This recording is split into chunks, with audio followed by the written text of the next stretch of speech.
चलिए हम लोग फिर से आज स्टार्ट करेंगे थर्मल प्रॉपर्टीज ऑफ मैटर में। इससे पहले हम कल की जो क्लास हुई थी उसके बारे में थोड़ी सी बातें करेंगे। कल हमने देखा था कन्वेक्शन और रेडिएशन के बारे में। कन्वेक्शन में हमने देखा था जो हीट को ट्रांसफ़र जब हो रही थी तो उसमें केवल गैस और लिक्विड में ट्रांसफ़र हो रही थी और इसमें मॉलिक्यूल्स पार्टिसिपेट करते थे, जबकि रेडिएशन में हीट को ट्रांसफ़र होने के लिए किसी भी प्रकार का मीडियम की आवश्यकता नहीं होती थी। हमने वहाँ पे और कुछ बातें भी सीखे थे जो आपका था रिफ्लेक्टेंस, इमिटेंस और एब्जॉर्प्टेंस, ये भी देखे थे। जब हीट किसी ऑब्जेक्ट पे क्या करती है, इंसिडेंट होती है, तो वहाँ से केवल तीन ही घटनाएं घट सकती हैं। या हीट ऑब्जॉर्ब हो सकती है, या हीट रिफ्लेक्ट हो सकती है, या हीट ट्रांसमिट हो सकती है। ये सारी बातें हम कल की क्लास में देख चुके हैं। तो चलिए आज फिर से हम लोग एक नया टॉपिक की ओर चलेंगे जिनका नाम है हमारा ब्लैक बॉडी। तो चलिए मैं आपका फिजिक्स एजुकेटर एंड नाग आपको इजी वे में ब्लैक बॉडी को समझाने का कोशिश करता हूँ। समझिएगा कि ब्लैक बॉडी किसको कहते हैं, कि जितनी भी हमने अभी तक बात की सब पे क्या है, हीट जनरेट हो रहा था और हीट को अब्जॉर्ब कर रहा था, चाहे वो उसका वेवलेंथ कम हो या ज्यादा हो। तो एक ऐसा बॉडी जो किसी भी तरह का वेवलेंथ उसमें फॉल हो तो वो सारी हीट को अब्जॉर्ब कर ले और वो वहां से कभी भी ट्रांसमिट ना होने दे। इस प्रकार का बॉडी आपका ब्लैक बॉडी कहलाता है। तो चलिए समझते हैं क्या है ब्लैक बॉडी। ये देखिए, black is the absorb of all colours. ये चीज हम जानते हैं कि जो काला रंग होता है बाकी जितने भी रंग होती है उसको क्या करता है, अपने अंदर अब्जॉर्ब कर लेता है, सोख लेता है। आगे ध्यान दीजिएगा, a body which absorb complete 100% of incident energy on it is called perfectly black body radiation। कि एक ऐसा बॉडी जिसमें कोई भी एनर्जी क्या हो, इंसिडेंट हो, चाहे उसका फ्रीक्वेंसी वेवलेंथ जो भी हो, उसको परफेक्टली 100% क्या कर दे, अब्जॉर्ब कर दे, उसी को हम लोग क्या कहते हैं, ब्लैक बॉडी कहा जाता है। अब फिर से यहां पे एक सवाल खड़ी होती है, क्या हमारे नेचर में ऐसा कोई चीज, कोई पिंड प्रेजेंट है जो 100% क्या है, ब्लैक बॉडी हो? तो इसका आंसर है कि नहीं, कि हमारे नेचर में कोई भी ऐसा पिंड या सिस्टम या ऑब्जेक्ट प्रेजेंट नहीं है जो 100% क्या हो, ब्लैक बॉडी हो, यानी कि ऑल दी एनर्जी को क्या करने वाले हो, अब्जॉर्ब करने वाले हो। हाँ, लेकिन हम क्या करते हैं, कुछ चीजों का निर्माण करते हैं जो 100% तो नहीं, लेकिन कुछ 100% के लमसम सारी एनर्जी को क्या करता है, अब्जॉर्ब कर लेता है। ध्यान से समझिएगा आगे। अगर ब्लैक बॉडी सभी प्रकार की इंसिडेंट एनर्जी को क्या करता है, अपनी ओर अब्जॉर्ब कर लेता है, तो यहां पे हमने क्या लिखा, ए लैम्डा, यानी कि ये किसी पार्टिकुलर एनर्जी का वेवलेंथ को 1 माने तो ब्लैक बॉडी तो किसी भी प्रकार का इंसिडेंट रे यानी कि उसका वेवलेंथ वाला एनर्जी को क्या कर रहा है, अब्जॉर्ब कर रहा है। अगर ये पार्टिकुलर के लिए हुआ तो ये एक ऑल दी एनर्जी के लिए हुआ, चाहे वो किसी भी प्रकार का वेवलेंथ का हो, किसी भी प्रकार का फ्रीक्वेंसी का हो, सबको क्या कर लेता है, अब्जॉर्ब कर लेता है। तो ये पार्टिकुलर एनर्जी के लिए और ये सभी एनर्जी के लिए। तो यहाँ पे पार्टिकुलर बोलिए या सभी बोलिए, सब में एक ही कहानी बनती है, क्योंकि ब्लैक बॉडी रेडिएशन सभी प्रकार का एनर्जी को क्या करता है, अब्जॉर्ब कर लेता है। It is absorb all the wavelength, चाहे उसका वेवलेंथ जो भी हो, सभी प्रकार का वेवलेंथ को क्या करता है, अब्जॉर्ब कर लेता है। आगे चलिए, carbon black is 98% black body. Carbon black, यहाँ पे हम थोड़ी सी बातें करना चाहते हैं। कार्बन ब्लैक का मतलब, ये जो कार्बन ब्लैक देखें, इसको हिंदी में हम काजल के नाम से जानते हैं, जो हम लोग आंखों में लगाते हैं काजल, समझते होंगे, या छोटे छोटे बच्चे को क्या किया जाता है, काजल लगाया जाता है। इसके पीछे की साइंस को समझिए कि अगर हम इसको दूसरी तरफ से जोड़ के देखें तो इसका लगाने का क्या मतलब है कि किसी का नज़र ना लगे, क्योंकि हम लोग का नज़र में भी क्या होती है, नेगेटिव एनर्जी निकलती है, जिसकी फ्रीक्वेंसी क्या होती है, अलग अलग हो सकती है। लेकिन काजल में क्या है, ये ब्लैक बॉडी होने के कारण किसी भी प्रकार का इंसिडेंट एनर्जी को क्या करता है, ये अब्जॉर्ब कंप्लीटली 100% क्या कर लेता है, अब्जॉर्ब कर लेता है, और बच्चा को नजर नहीं लगता। इसीलिए हम लोग आंखों में काजल या बच्चे का गाल या कपाल वगैरह में क्या लगाते हैं, काजल डाल दिया जाता है, ताकि उसको किसी का नजर ना पड़े। नजर कब लगती है, जब किसी का नेगेटिव एनर्जी पड़ता है तब। लेकिन ये काजल किसी भी प्रकार का इंसिडेंट एनर्जी हो, सबको क्या कर लेता है, अब्जॉर्ब किया जाता है। इसीलिए ये इसको हम लोग 98% क्या कहा जाता है, ब्लैक बॉडी कहा जाता है। बात समझ में आ गया होगा यहाँ पे बातें।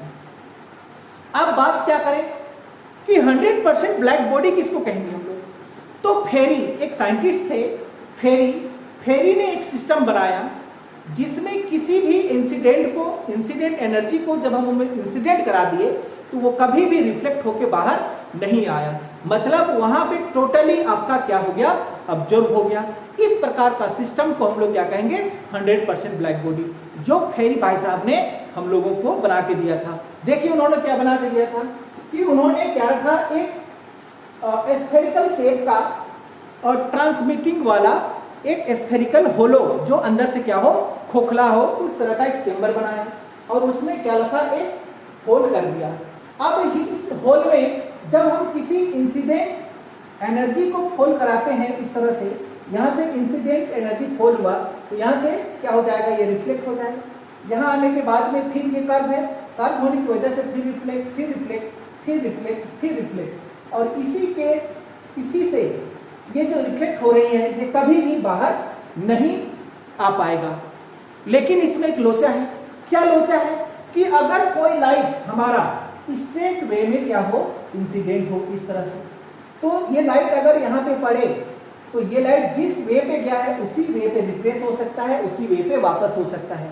तो अभी तक ये परफेक्टली ब्लैक बॉडी नहीं है। तो फेरी ने इस लोचा को दूर करने के लिए क्या कर दिए, यहाँ पे उन्होंने एक नोकीला शेप बना दिए, इस तरह से एक नोकीला शेप बना दिया गया।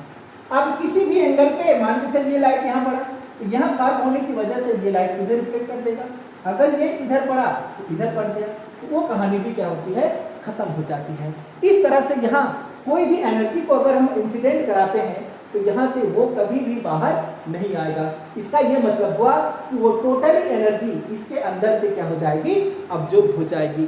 तो हम इसको हम क्या कर सकते हैं, 100% ब्लैक बॉडी बोल सकते हैं। इसको हम 100% ब्लैक बॉडी कहा जाता है, जो फेरी ने इसको दिया था, इसलिए इसको फेरी ब्लैक बॉडी भी कहा जाता है। तो ये सारी बातें आपको समझ में आ गया होगा। एक छोटी सी जानकारी थी। ये क्वेश्चन भी पूछा जाता है कि आप ब्लैक बॉडी से क्या समझते हैं, तो आप इतनी सी बातें लिख सकते हैं, ये जो आपकी जानकारी में होनी चाहिए। तो चलिए हम इसका एक और अगला टॉपिक उठाते हैं, जिनका नाम है हमारा स्टेफन्स लॉ। स्टेफन्स लॉ, और स्टेफन्स लॉ को भी इजी तरीका से जानने का कोशिश करेंगे। स्टेफन्स भाई साहब ने भी क्या कहा इस रेडिएशन के बारे में, इसको भी समझ लेते हैं। तो चलिए स्टेफन्स लॉ की ओर समझते हैं कि क्या है हमारा स्टेफन्स लॉ। चलिए स्टेफन्स लॉ में हम लोग समझने का कोशिश करते हैं, क्या है ये स्टेफन्स लॉ। स्टेफन्स लॉ ने क्या कहा उसको पहले आप समझिए कि एनर्जी रेडिएटेड बाय ए ब्लैक बॉडी, अगर कोई ब्लैक बॉडी क्या कर रहा हो, एनर्जी को रेडिएट कर रहा हो, मतलब अपने से निकाल रहा हो, is proportional to the fourth power of its absolute temperature. वो कितना एनर्जी को रेडिएट करेगा। तो जितना आप टेम्परेचर देंगे, जितना आप क्या करेंगे उसमें टेम्परेचर देंगे, जैसे कि 4 गुना टेम्परेचर दिए तो आपको वो 1 गुना एनर्जी निकाल के देगा। कहने का मतलब मेरा यहाँ पे ये हुआ कि मान के चलिए कि आपने 273 केल्विन में 5 डिग्री आप बढ़ा दिए, तो वो आपका हो गया 278 केल्विन। तो 278 केल्विन पे अगर वो 1 गुना एनर्जी दिया, तो जब हम इसको क्या कर दें, टेम्परेचर को बढ़ा दें, कितना बढ़ा दें, 2 गुना बढ़ा दें। कहने का मतलब है कि हम लोग बढ़ा देते हैं इसको लमसम 546, तो ये हमारा डबल हो जाएगा, यानी कि 1 केल्विन के लमसम डबल हो जाएगा। तो ये डबल हुआ, तो डबल हुआ का यानी कि 2 का पावर कितना हो गया, 4। तो 2 इंटू 2 4 टाइम, तो 4 टाइम कितना हुआ, 2 2 जा 4, 4 2 जा 8 और 8 2 जा 16। तो ये यहाँ जो एनर्जी देगा वो 16 टाइम ज़्यादा एनर्जी देगा। लेकिन एनर्जी को हमको इतना बढ़ाना, इतना आसान नहीं है बढ़ाना। कहने का मतलब मेरा क्या हुआ, इसको हम दूसरी भाषा में समझ लेते हैं। मान के चलिए कि 100 डिग्री टेम्परेचर पे ये एक मतलब एनर्जी 1 टाइम दे रहा है। अगर हम इसमें कितना टेम्परेचर बढ़ा दें, 2 गुना बढ़ा दें, मतलब 200 कर दें, 100 से 200 कर दें, तो 200 टेम्परेचर जब हम देंगे तो यहाँ से जो एनर्जी आपका रेडिएट होगा वो 16 गुना होगा, 16 टाइम ज़्यादा होगा। ये बताता है स्टेफन्स। अगर आप इसमें 300 दे दें तो आपने एनर्जी को कितना बढ़ाया, 3 टाइम बढ़ाया। तो 3 टाइम बढ़ाए तो आपको 81 टाइम, यानी कि 3 इंटू 3 इंटू 3 4 टाइम, 81 टाइम ज़्यादा एनर्जी मिलेगा। ये कहा स्टेफन्स ने। बात समझ में आई होगी बात। चलिए, therefore E is proportional to the T power 4, यानी कि एब्सोल्यूट टेम्परेचर का पावर 4। डायरेक्टली प्रोपोर्शनल का साइन हटाएंगे, इक्वल टू डालेंगे, साथ में डालेंगे कांस्टेंट, जो हम सिग्मा डाल देते हैं, T का पावर 4। यहाँ पे सिग्मा जो है वो है आपका स्टेफन कांस्टेंट। देखिएगा here sigma is the Stefan constant. और ये सिग्मा यानी कि स्टेफन कांस्टेंट का वैल्यू होता है आपका 5.67 इंटू 10 पावर -8 वाट पर मीटर पर केल्विन 4। ये इतना वैल्यू होता है, आप ये पॉइंट याद रखेंगे। अगर यहां पे थोड़ी सी जानकारी दे कि आपने कोई बॉडी को रखा इस तरह से, इस बॉडी का टेम्परेचर क्या है आपका, T है, और इसके चारों ओर जो इन्वायरमेंट है उसका टेम्परेचर कितना है, T0 है।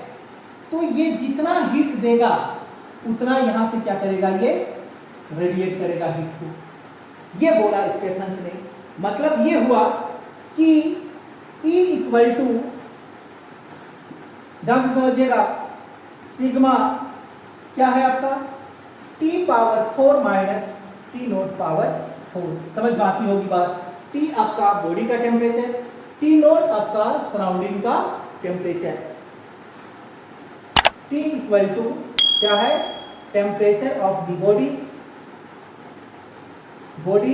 और T0 हो गया आपका temperature of the surrounding.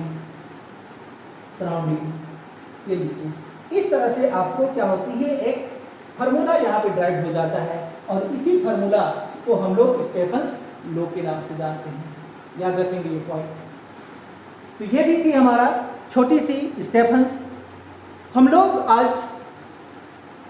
Thermal properties of matter का लास्ट टॉपिक की बात करेंगे, जिसका नाम है हमारा न्यूटन्स लॉ ऑफ कूलिंग। तो चलिए स्टेफन्स लॉ के बाद में हम थोड़ी सी जानकारी लेंगे न्यूटन्स लॉ ऑफ कूलिंग के बारे में। ये क्वेश्चन आपके सिलेबस के आधार पे वेरी वेरी इंपॉर्टेंट भी है। न्यूटन्स लॉ ऑफ कूलिंग किसी ना किसी रूप से ये क्वेश्चन पूछा जाता है, हर 1 साल 2 साल या कंटिन्यूसली पूछा जाता है। इसलिए न्यूटन्स लॉ ऑफ कूलिंग को थोड़ा सा ध्यान से हम लोग देखेंगे। तो चलिए न्यूटन्स लॉ ऑफ कूलिंग को समझते हैं। चलिए Newton's law of cooling, Newton's law of cooling में हम बात करेंगे। न्यूटन्स ने क्या कहा कि अगर कोई बॉडी क्या कर रहा हो, जितना हीट को ऑब्जर्व किया हो वो हीट को क्या कर रहा, अपने से निकाल रहा हो, लूज कर रहा हो, यानी कि एनर्जी को लूज कर रहा हो, तो वो एनर्जी आपका डायरेक्टली प्रोपोर्शनल टू किसके बराबर होता है, दो बॉडी के डिफरेंस के बराबर होता है। यानी कि बॉडी और सराउंडिंग के बीच का जो टेम्परेचर होता है उसके डायरेक्टली प्रोपोर्शनल होता है, ये कहा न्यूटन्स ने। चलिए ध्यान से समझिएगा इसको। Newton's law of cooling, rate of cooling यानी कि losing thermal energy by radiation. जब कोई बॉडी में जितना हीट है वो हीट को क्या करना शुरू करे, अपने से निकालना शुरू करे। Is directly proportional to the temperature difference between body and the surrounding. ये किसके बराबर होता है, बॉडी और सराउंडिंग के बीच में जो टेम्परेचर है उसके डायरेक्टली प्रोपोर्शनल होता है। वो उतना ही क्या करता है, बॉडी अपने से टेम्परेचर को बाहर निकालता है। आगे ध्यान से देखिए, rate of cooling, rate of cooling equal to, ये आपका losing thermal energy by radiation dQ by dt। यहां पे माइनस का साइन का मतलब हुआ लूजिंग, यानी कि वहां से निकालना। माइनस यहां पे क्या इंडिकेट कर रहा है कि बॉडी अपने से थर्मल एनर्जी को बाहर निकाल रहा है। यही साइन आपका नेगेटिव साइन इंडिकेट करता है। इज डायरेक्टली प्रोपोर्शनल यानी कि minus dQ by dt is directly proportional to the temperature difference between body and surrounding. ये देखिए T2 माइनस T1, ये दोनों के बीच का ट्रांसफर, टेम्परेचर का ट्रांसफर। T1 क्या है, टेम्परेचर ऑफ द बॉडी है, T2 क्या है, टेम्परेचर ऑफ द सराउंडिंग है। इस तरह से हमको ये इक्वेशन मिलता है। आगे ध्यान से देखिए, dQ बाई dt, क्या हम इस माइनस साइन को इधर दे सकते हैं, दे दिए। डायरेक्टली प्रोपोर्शनल का साइन हटाए, कांस्टेंट लगा, k डाल दिए, फिर क्या बचा आपके पास में T2 माइनस T1। इस तरह से एक हमको फार्मूला हाथ लगती है, और यही फार्मूला करीबन आपको 98% पूछा जाएगा। बार बार जब भी आप न्यूमेरिकल क्वेश्चन सोल्व करेंगे आपको यही फार्मूला काम आने वाली है। अब याद रखेंगे ये formula, dQ by dt equal to minus k into T2 minus T1। चलिए आगे ध्यान से देखिए, k यहां पे क्या है आपका, k is a constant depend on area and nature of the body. k आपका बॉडी और उसका नेचर में क्या करता है, डिपेंड करता है। मान के चलिए कि कोई बॉडी प्लास्टिक का बना हुआ हो, कोई आपका लोहा का बना हुआ हो, या कोई बॉडी दूसरा मटेरियल का बना हो, तो इसमें आपका क्या करेगा, k डिपेंड करेगा। सबका k अलग अलग हो सकता है, ये बोल रहे हैं। क्लियर? आगे ध्यान दीजिए, therefore heat loss by the body dQ, हम पढ़ चुके हैं। जब कोई बॉडी क्या करता है, हीट को अपने से निकालता है, तो कितना निकालता है, ms डेल्टा T। हम डेल्टा T की बात कर रहे हैं, लेकिन यहाँ पे T2 आपका क्या है, सराउंडिंग, और सराउंडिंग के रेस्पेक्ट में ही हमारा बॉडी क्या करेगा, टेम्परेचर को निकालेगा। इसलिए हमने यहाँ पे लिखा ms डेल्टा T2। m यहाँ पे क्या था, मास ऑफ बॉडी, s क्या है आपका स्पेसिफिक हीट, और डेल्टा T क्या है आपका टेम्परेचर ऑफ द सराउंडिंग। ये होता है dQ, यानी कि इतना हीट के बराबर होता है ये। आगे ध्यान दीजिए, तब क्या आप यहाँ पे ध्यान दीजिए, इस dQ को हम टाइम के साथ में क्या कर दें, डिवाइड कर दिए तो डेल्टा T2 मतलब ये साइड भी क्या कर दिए, डेल्टा T से डिवाइड कर दिए, मतलब इधर डेल्टा T तो इधर भी डेल्टा T। तो ये हमारा इक्वेशन जो का त्यों बन गया, दोनों ओर हमने डेल्टा T dt से क्या कर दिए, इसको डिवाइड कर दिए, इक्वल इक्वेशन बन गया, इक्वेशन 2 के बराबर। आगे ध्यान दीजिए, from equation first and second, ये देखिए इक्वेशन आपका फर्स्ट और ये इक्वेशन सेकेंड, ध्यान दीजिएगा, ms delta T2 by dt ये हमने लिखा equal to dq by dt के बराबर, तो ये भी आपका क्या है dq बाई dt, तो dq बाई dt की जगह में क्या आप माइनस के इंटू T2 माइनस T1 लिख सकते हैं, हाँ लिख सकते हैं, हमने लिख दिया। ये देखिए आगे चलिए, ध्यान दीजिए इधर डेल्टा T2 को, ये देखिए डेल्टा T2 को हमने D कैपिटल T मान लिया, सिर्फ मान के चल रहे हैं यहाँ पे, डेल्टा T2 को D कैपिटल T मान के चल रहे हैं, तब क्या होगा कि ये डेल्टा T2 के जगह में हम dt लिख सकते हैं, बाई क्या है आपके पास में dt है, तो dt को हम क्रॉस मल्टीप्लाई कर दिए इधर, और ये T2 माइनस T1 को इसका नीचे ले लाए, इक्वल टू आपका माइनस k है, माइनस k है, ये क्रॉस मल्टीप्लाई होके ms नीचे और dt इसके साथ मल्टीप्लाई हो जाएगा, ये बात भी समझ में आती है, यहाँ पे क्रॉस मल्टीप्लिकेशन हुआ। अब हमने फिर से k बाई ms के लिए k डैश मान लिया, अगर k बाई ms के लिए k डैश मान लिए तब हमको क्या मिलेगा, dt by T2 minus T1 equal to k by ms के लिए माइनस k डैश, माइनस तो है, k बाई ms के लिए k डैश dt जो का क्यों है। अब इसको अगर हम दोनों ओर क्या कर दें, इंटीग्रेट कर दें, दोनों ओर इंटीग्रेट कर दें, तो इंटीग्रेट करने से पहले यहाँ पे हम लिखेंगे using natural log, natural log,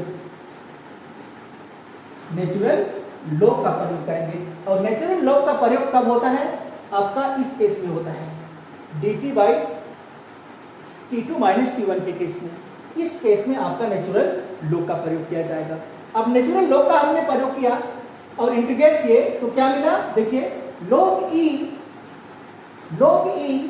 T2 minus T1 equal to k dash, ये डैश है, k डैश dt का इंटीग्रेशन केवल आपका t होगा, d तो हट जाएगा, और हम एक इंटीग्रेशन कांस्टेंट जोड़ते हैं जिसको c से रिप्रेजेंट किया जाता है, c फॉर कांस्टेंट, और ये dt तो आपका log e बेस में चेंज हो गया, यानी कि इस पूरा टर्म को हमने क्या लिखा, log e base T2 minus T1 लिखा गया।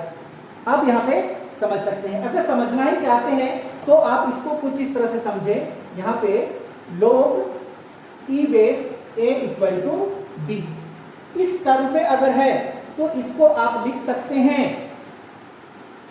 e का power b equal to a, किसी भी तरह से लिख सकते हैं, इसी टर्म पे इसको तोड़ दिया गया।